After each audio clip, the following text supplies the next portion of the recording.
Steering छोड़ के अपना घरे आई। मेहरारू देखतिया नहीं देखतिया, कहतिया कि काहे राजा जी भाई देखो थी तोहर दिन दशा बड़ा खराब हो जात हो।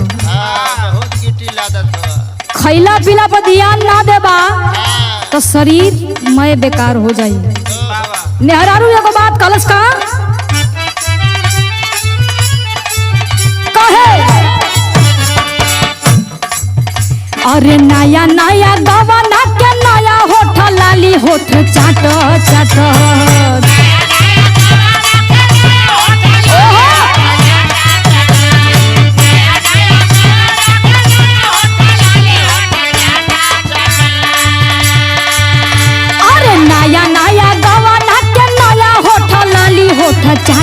चाट चाट तो दू बरैल होया ड्राइवर गाड़ी हाको ताको।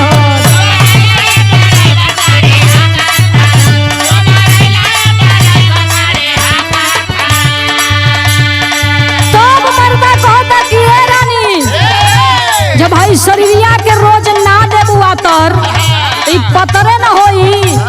काहे मर्दा कि अंगना दलानी चाहे सुती खोरी हानी रानी लपक लपक।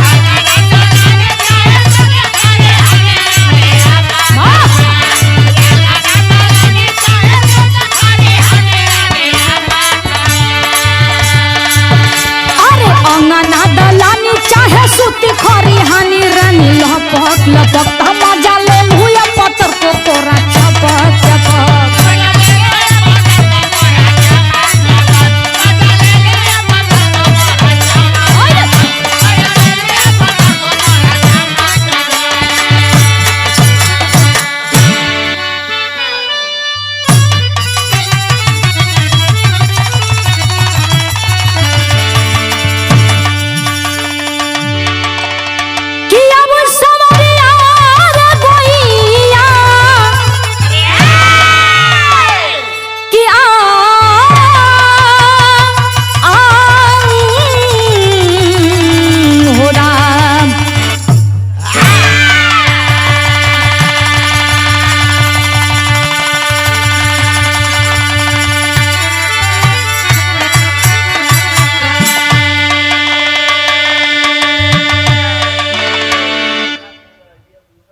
बाबूजी, हम गायिका खुशी यादव डहरा खुर्द सैदपुर गाजीपुर की धरती से आप लोग के बीच में एक फिर बिरहा भेजत बानी, जौन बिरहा आंसू एंटरटेनमेंट चैनल के माध्यम से जा रहल बा।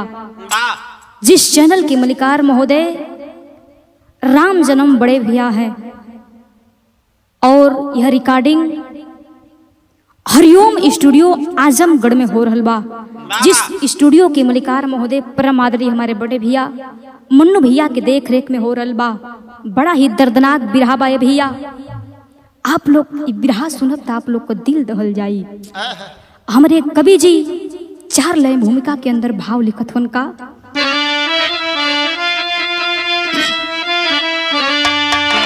किस्मत का खेला बिगड़ता अगर है, गरीबों को मालिक बेवस कर रुलाया। पेट ऐसा अधम जो कि सब कुछ कराता, रोटी मिलती भूख को ही चुराया। दिल का अरमान दिल में दफन हो गया, सूखी रोटी किसी को और मेवा खिलाया। कभी श्यामलाल खुलती किस्मत चाबी, अमीरों की दुनिया अलग एक बसाया।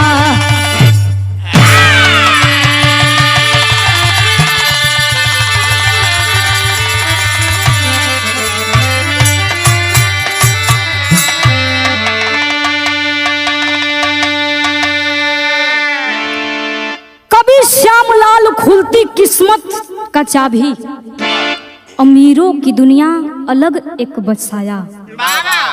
बड़ा ही सुंदर यहाँ एक लाइन गजल का अंदाज है मास्टर।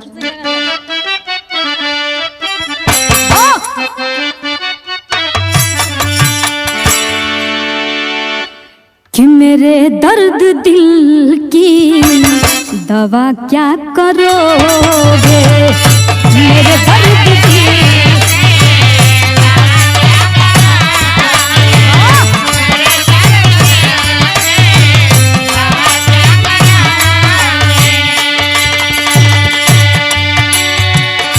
मेरे दर्द दिल की दवा क्या करोगे, दवा क्या करोगे,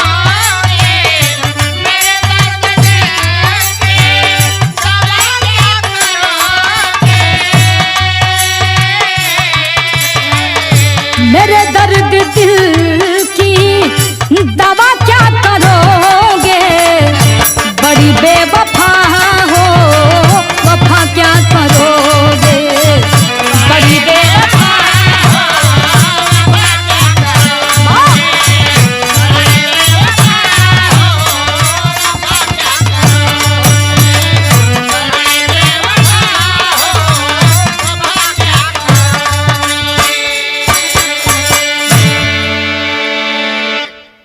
बाबूजी ई तक गजल बा, लेकिन हमारे कवि जी बिरहा में बड़ा सुंदर भाव लिखत हन। कैसे?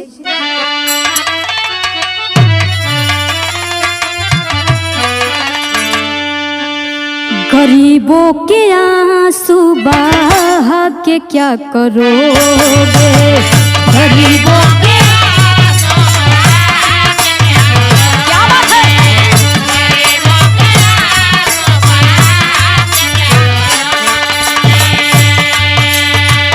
गरीबों के आंसू बहा के क्या करोगे,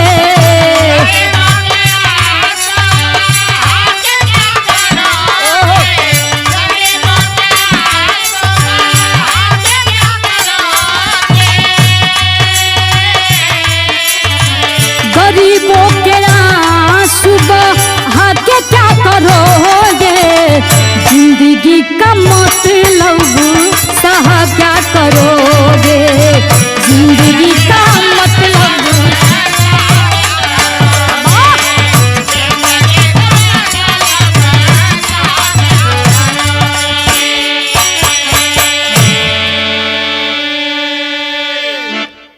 ए बाबूजी यही जैसे हमार कहानी शुरुआत हो गई बा। कहानी कैसन बा के करबा आई आप लोग के बिरहा में सुने के मिली। नज्म का भाव लगल मास्टर।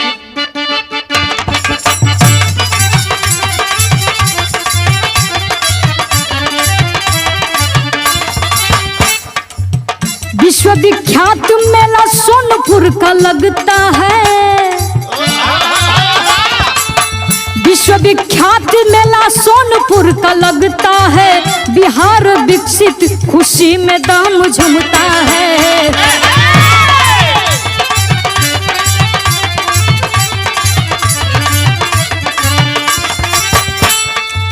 सुदामा पत्नी लीला भीख मांगती मेला में, सुदामा पत्नी लीला भीख मांगती मेला में, बेटा सोनू शिवानी बैठे किस्मत खेला में।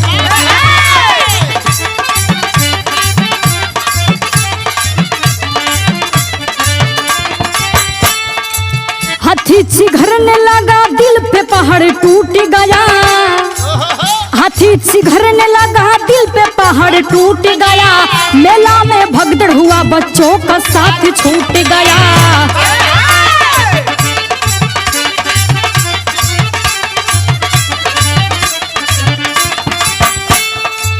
रोवे सुदामा लीला कहाँ गईले बचवा हो,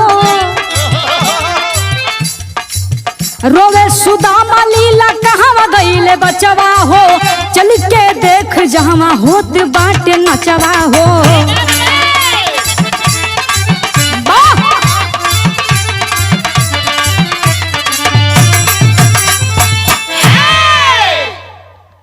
अच्छा बाबूजी बिरहा पत्नी गौर करी जा। ए भैया, भारत का सबसे बड़ा मेला वही सोनपुर में लगता है। वहाँ का मेला पूरे देश विदेश में विख्यात है बाबू। वहाँ पर छोटे से बड़े सब लोग जाते हैं मेला देखने। ए भैया, एक दिन सुदामा और लीला दोनों जन रोड पर भीख मांगत रहलन। उनके 2 बच्चा रहलन, जौने में एगो बेटा और एगो बिटिया रहली। बेटा का नाम बतावल गई सोनू और बिटिया का नाम बतावल गई शिवानी।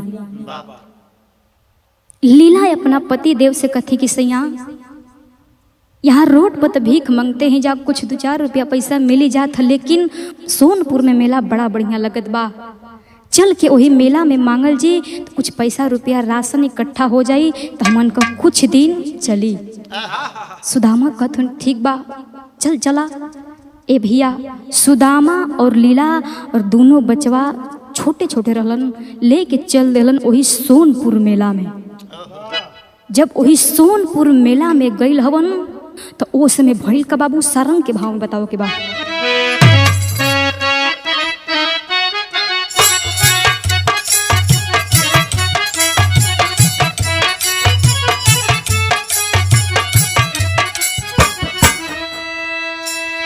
कि हाथी पगलाई गईले, लोग जान लेके भागे लगले, लोग जान लेके भागे लगले, होई गईले जिंदगी बेहाल जी।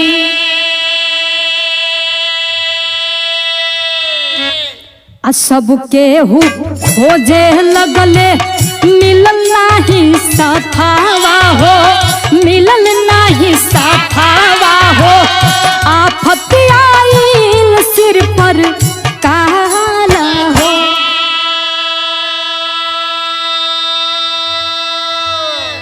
ए बाबू, सुदामा और लीला दोनों जानी और दूठे अपन बच्चा के लेके वही सोनपुर मेला में गईल हवन। मेला में गईल हवन बाबू, जे भेटा था हथवा जोड़ के मांगा था, केहू 1 रुपया देता, केहू 2 रुपया देता बाबू। ऐसे करत करत करत करत बहुत रुपया पैसा इकट्ठा हो गई। लेकिन अचानक देखा हो बाबू, वही मेलवा में बड़ी बड़ी हाथी रहली, हर प्रकार का मेला लगल रहल, नाच कूद डांस सब कुछ रहल। लेकिन एकाएक हाथी इतना हंगामा देख के पागल हो गईली, पगला गईली।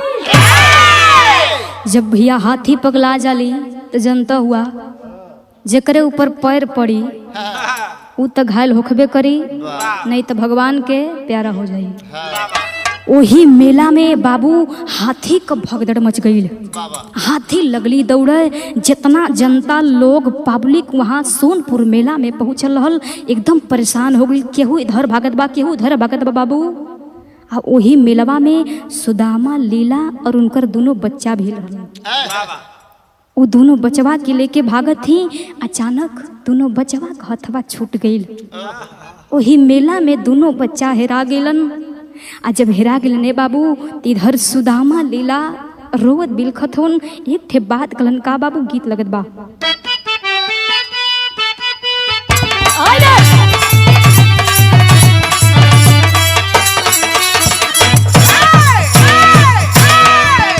हमरे कभी जी बड़ा मिजाजी गीत बजावत होन। एगो लड़का से बड़ा बेहद प्यार करत रहे।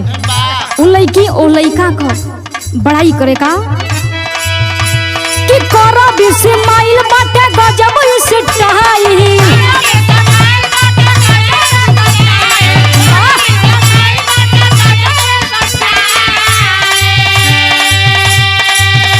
कि करो बिस्माइल बाटे गजब स्टाइल। चलला बुलेटवा पे झार, उहे अहिरान के बेटउआ दिल लेके गइल बा हमार। उहे अहिरान के बेटउआ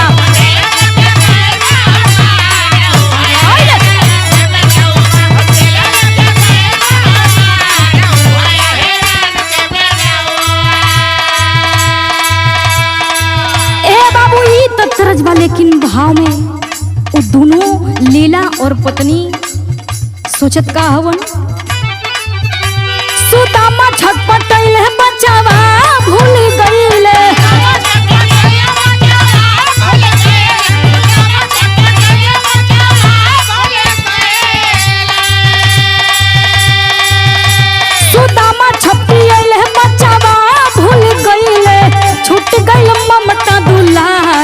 बैठ के रोवे शिवानी, बैठ के रोवे शिवानी, कहवा भूलले भैया हमार, बैठ के रोवे शिवानी।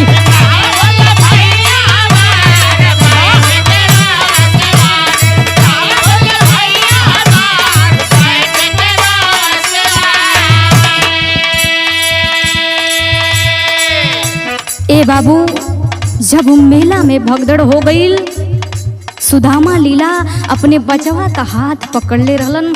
अचानक दोनों बचवा का हथवा छूट गई। वही मेलवा में दोनों जाने हेरा गिलन। इधर सुदामा लीला बैठ के रोवत हुन, सोचत हुन कि आखिर हम मेला देखे ना आयल होती तो हमारे दोनों बच्चा भी ना हेराल रहलन। बैठ के रोवत हुन बाबू। इधर शिवानी कुमारी हेरा गिल बा मेला में, बैठ के सोचत बा कि हमार भैया कहाँ गिलन। लेकिन देखा हो बाबू, वही मेलवा में शिवानी और सोनू के पौलस के अंतरा के भाव बताओ के बा। पौले या संसोल के सूरज धनवा नवाना हो,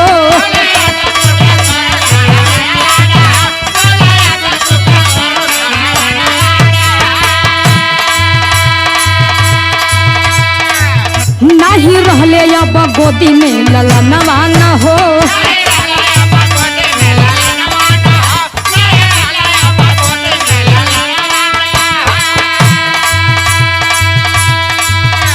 कि सोनू हबड़ा अइले सहदेव लेके अइले,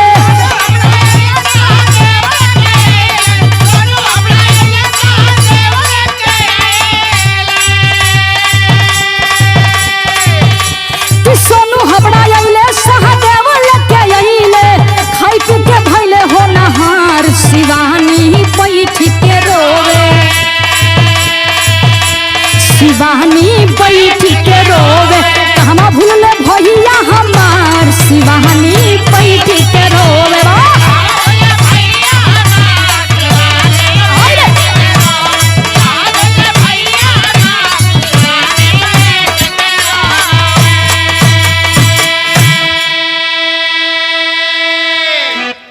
ए बाबू, दोनों जानी जब मेला में हेरा गेलन तो वही मेलवा में आसनसोल कर रहे वाला सूरज नाम का आदमी रहल, जौन की बहुत ही धनवान पैसा रुपया वाला रहल। वो सूरज शिवानी के अपने गोद में ले लेहलस और इधर सोनू के सहदेव ले लेहलस। ए बाबू इधर सोनू के लेके सहदेव अपना घरे गईलन। इधर आसनसोल कर रहे वाला सूरज शिवानी के अपना घरे लेके गईलन। जब घरे लेके गेलन बाबू तो इधर दोनों जन करत का हवन मास्टर गीत लगत बा।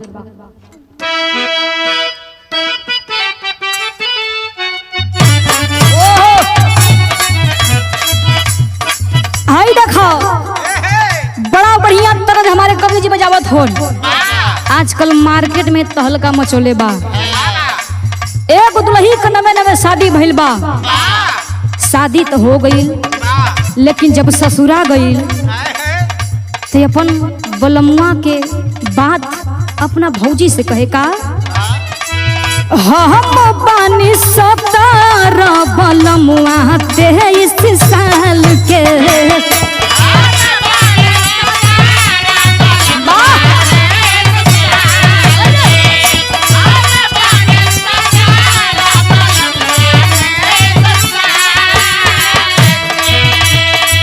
भौजी रे जिंदगिया राखी खतरे में डाल के।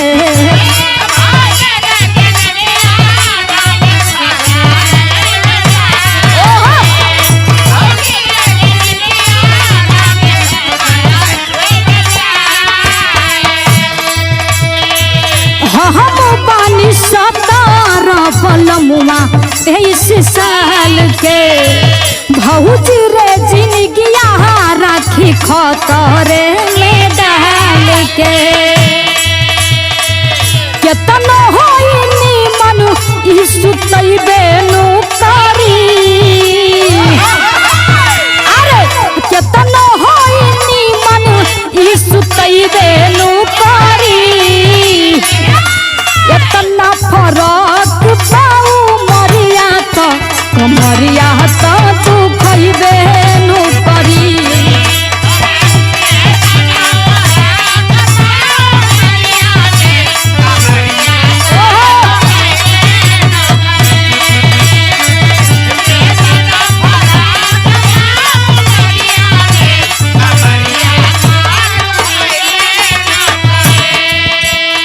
लेकिन ए बाबू इधर देखा, शिवानी जकरे घरे गइल बा वहां करत का बा, पढ़े शिवानी लगली ध्यान रहे काम के।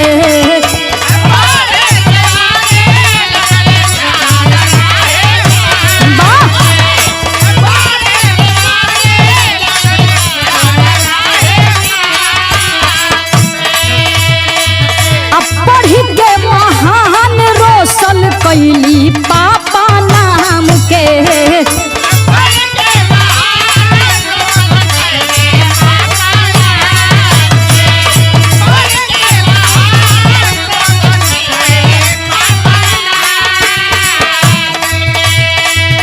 शिक्षा में डूबी पास होइबे उ करी, शिक्षा में डूबी पास होइबे उ करी, अब ही न दान पाऊ मरिया हो नौकरिया के पैबे ऊपरी।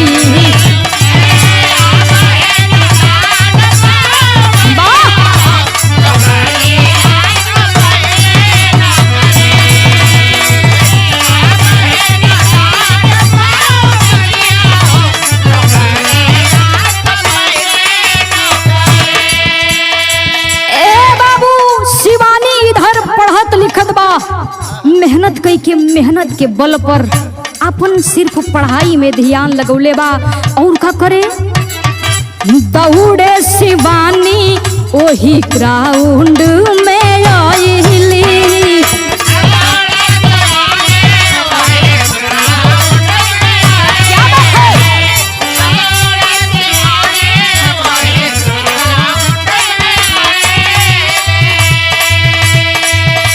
जाके कलकत्ता इंस्पेक्टर बने गइली,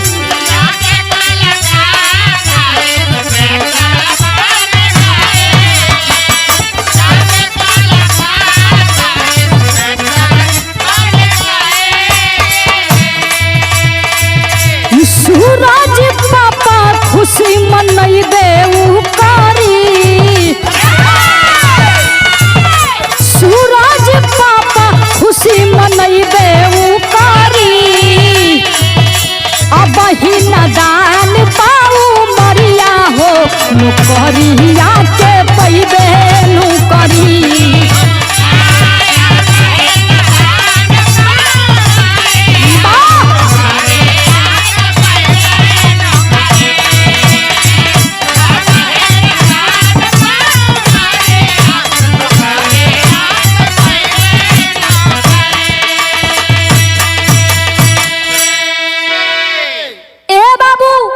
इधर शिवानी सूरज पाल पोस के जब बड़ा करत हवन, शिवानी पढ़े लिखे लगली, बस खाली पढ़ाई पर उनकर ध्यान रहे। हाई स्कूल इंटर पास के लिए हो बाबू, तो शिवानी दौड़ करे लगली, रोज ग्राउंड में जाए के दौड़े हो बाबू, रात दिन मेहनत करे। ए बाबू मेहनत अगर करबा भैया तो सफलता एक न एक दिन मिलबे करी। शिवानी मेहनत कई के, मेहनत के बल पर जाई के कलकत्ता में इंस्पेक्टर बन गई। इंस्पेक्टर जब बन गई तो इधर जवन सहदेव सोनू के लेके आयल रहना अपने घरवा, इधर सोनू का करत बाबू टेरी का भाव में बताओ के बा,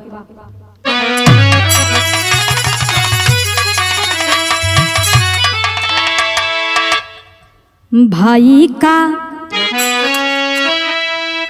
दुश्मन राखी बन गया, जिगर अब रो दिया तब बहन बनी बैसाखी, अरे बैसाखी।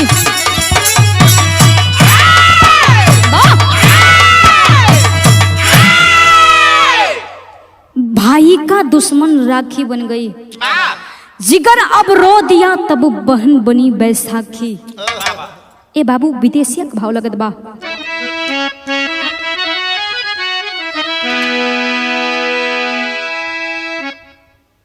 पाली पोसी सहदेवा सोनू के सयान कैले आ गलत धंधा कई के का मत रहले धनवा कि चरसय फिम गाजा लड़की कहेरा फेरी करे आ सोना गाछी कोठावा बेचेला जननवा कई बार जेल गईले कई बार छूट के अइले आ एक दिन मोजरा देखे गईले रंडी खानावा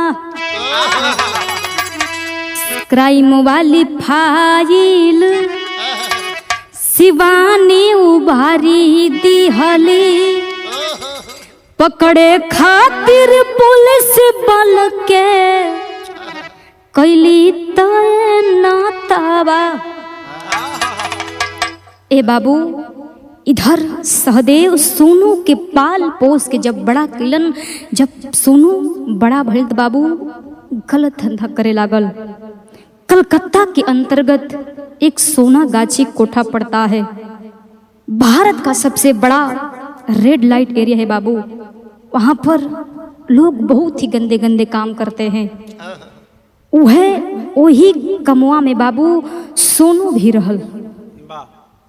ए बाबू सोनू कहीं से लड़की उठाकर उस सोना गाछी कोठा पर बेचता था।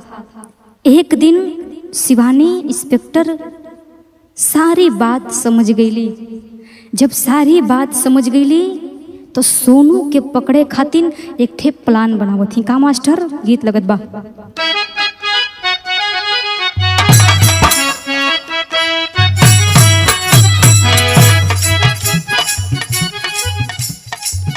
ए बाबू ए गुदुलही अपना सैया जी के मने कर रहल बिया, कहे कि ए राजा जी हर दिशा जइहा लेकिन पूर्व दिशा मत जइहा। राजा जी कथन का है, कहे दुलही डूबी मरबे राजा जई बजे पूर्व के देसावा। डूबी मरबे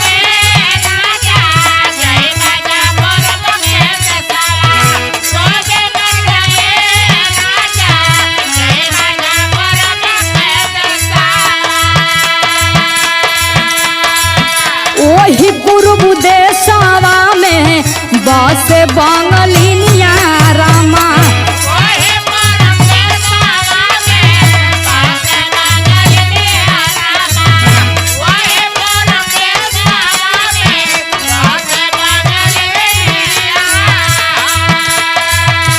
जदुआ चला के मती मरली है राजा।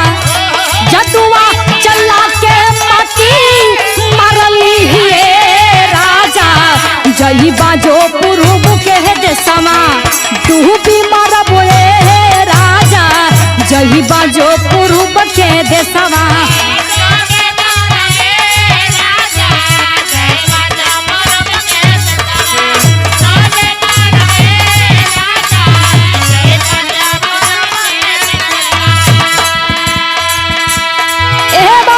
शिवानी कौन भेष बना के जाती वही सोना गाछी कोठा पर। शिवानी इंस्पेक्टर गई सोना गाछी कोठा वहां पे।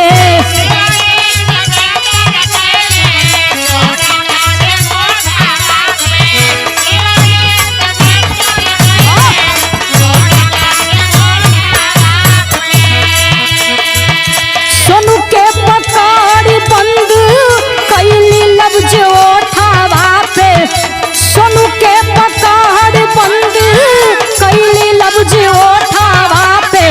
शिवानी इंस्पेक्टर गईली सोना गाछी कोठावा पे।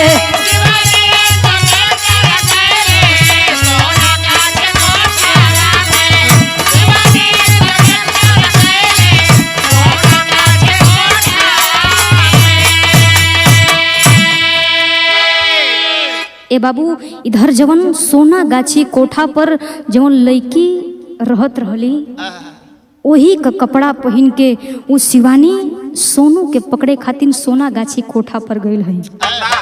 बाबू अंतरा के भाव बताओ के बा।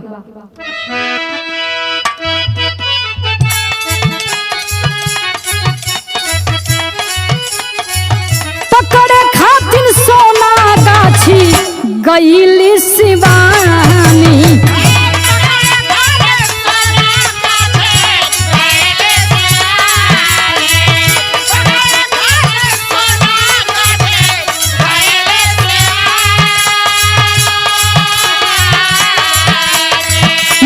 चली तकायफ बन के बनली दीवानी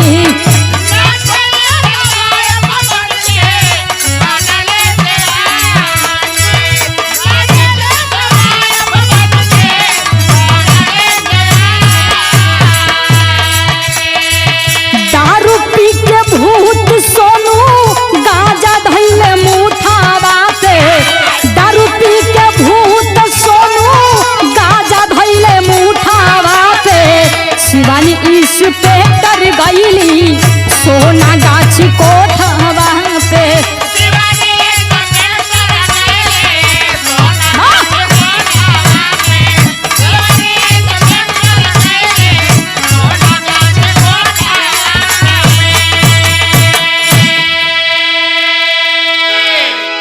ए बाबू उधर शिवानी सोना गाछी कोठा पर तब पहुंच गल ही। कपड़ा जवन लड़की वैस्या पहले रहली उन्हीं का कपड़ा ई शिवानी पहन के अपन वही मन नाचे कूदे लगली। इधर सोनू दारू पी के आइल तो शिवानी ओके भर अखबार पकड़ लेली आ पकड़ के चारों तरफ अपन फोर्स तैयार कैले रहली। तब तक इस सोनू बतिया के जान गई। आ जब बतिया के जान गई तो सोनू करत का है गीत लगत बाबू।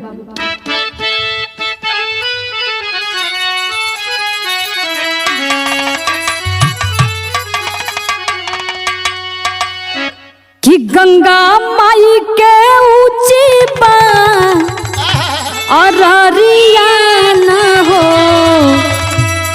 जहाँ वहाँ बैठे भगवान गंगा माई के ऊंची बा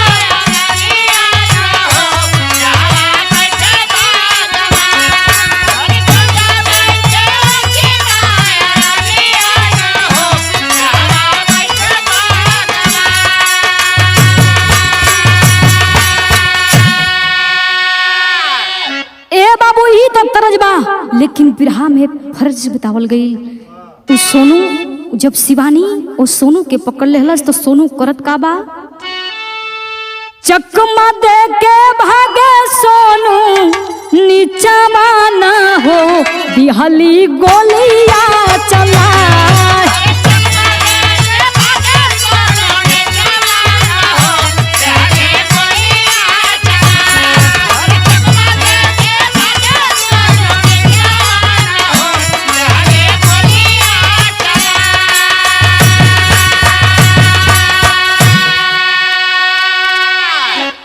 जनली ना शिवानी भाई बाटे अपराधी आ क्राइम करे खातिर खाली रहेला यादी लागल गोली सीनावा के बिचावा ना हो दिहली गोलियां चला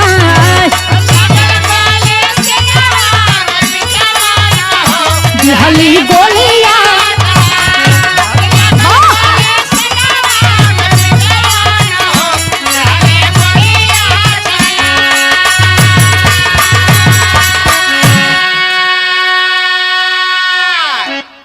ए बाबू शिवानी इधर सोनू के पकड़ लेली इधर शिवानी सोनू के पकड़ लेनी है बाबू। जब सोनू के तन्नी सा भनक भइल कि ई वैश्या ना बल्कि केहू दूसर बा तब तक सोनू हथवा छोड़ाई के लगल भागे। जब भागे लगल बाबू तो शिवानी मजबूर होई के गोली चलाए देली। आ जब गोली चलाए देली जाय के सोनू के छाती में लग गई बा। सोनू भागत बा दौड़त बा आ केकरा घरे जाय के गिरल बाबू गीत लगत बा। भागत भागत सोनू गईल सुदामा के घरवा गिरले जमीन पे भरायो हो।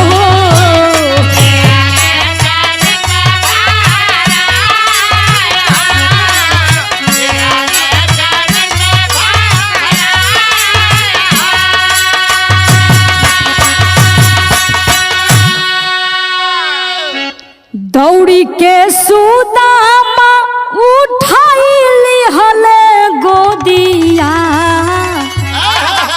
दिहले हॉस्पिटल पहुँचायो हो।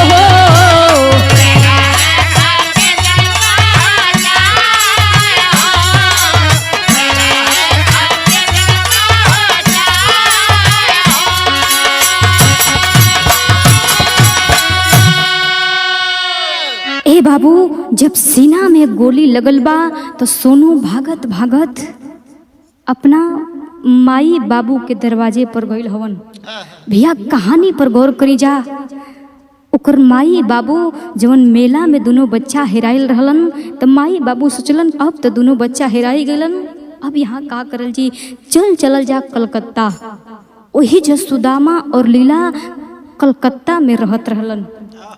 आ जब गोली सीना में लगल बा तो सोनू भागत भागत वही सुदामा और लीला के दरवाजे पर गिर गई। जाय के दौड़ के सुदामा गोदी में उठावत होन, तब तक इधर शिवानी पुलिस इंस्पेक्टर उसके घर पहुंच जाती है। पूछते कि क्या तुम्हारा बच्चा है? सुदामा कहत कि ना साहब हमार लड़का ना बा।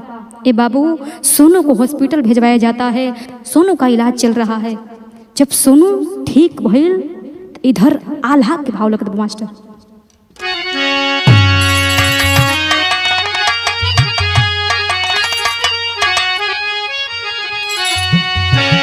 अरे हाय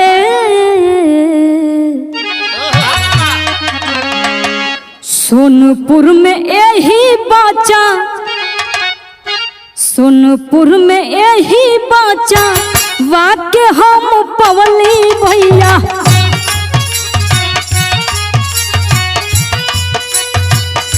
खाई पी के बचावा भइला होना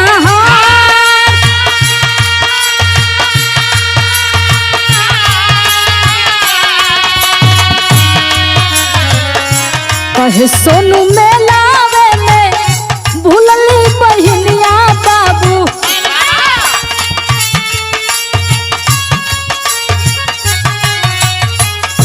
हॉस्पिटल में जब गई हवन तो इंस्पेक्टर साहब पूछत यानी शिवानी पूछत ही कि ये तुम्हारा बच्चा है?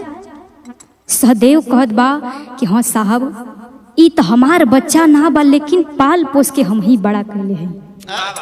इस सोनपुर मेला में हेरा गेलन, हमरे को बाल बच्चा ना रहलन, इनके लिया के अपने घरे पाल पोस के इतना बड़ा कैली।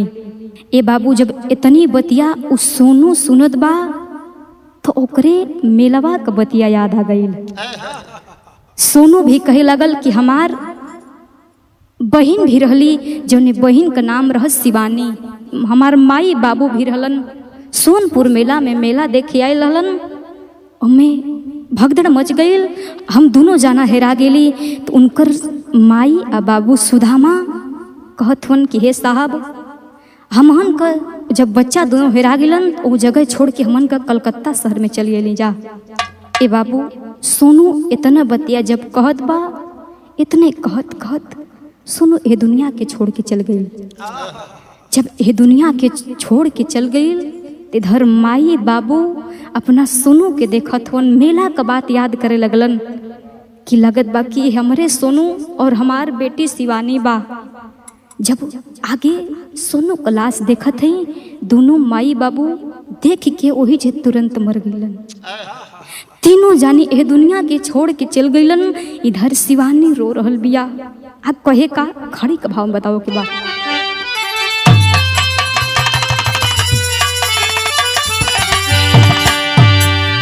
अरे शिवानी रहे बिछड़ल विशाल भइले त माई बाबू के मिलनवा हमके काल भइले।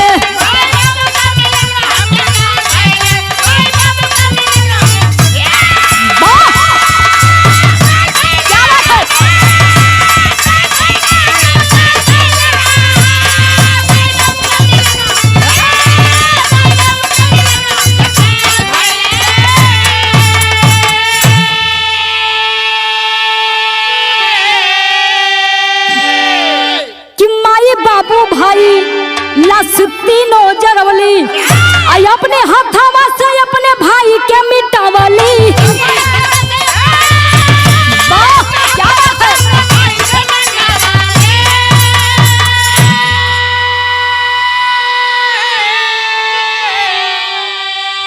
अरे राखी भी निकल आई अब जाल भइले, अरे राखी भी निकल आई अब जाल भइले माई बाबू का मिलनवा हमके काल भइले।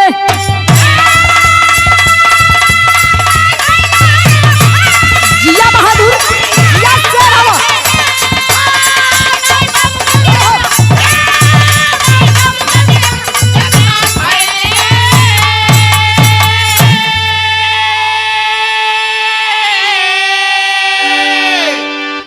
ए बाबू जब इतनी बतिया शिवानी सुलस कपारे हाथ धलेलस कि बाहरे भगवान बाहरे हमार किस्मत भगवान मिलैबो कैलन त हमरा हाथे सबके मरवा देहलन। बाहरे भगवान ए बाबू शिवानी तीनों लाश के जरा देहली। तीनों लाश के जब जरा देहली बाबू तो यही जैसे हमार कहानी समाप्त होत बा। गुरु घराना का परिचय बा। जय जखाड़ हो गुरु जद्दू लौटन की लहरे फुलवारी की लहरे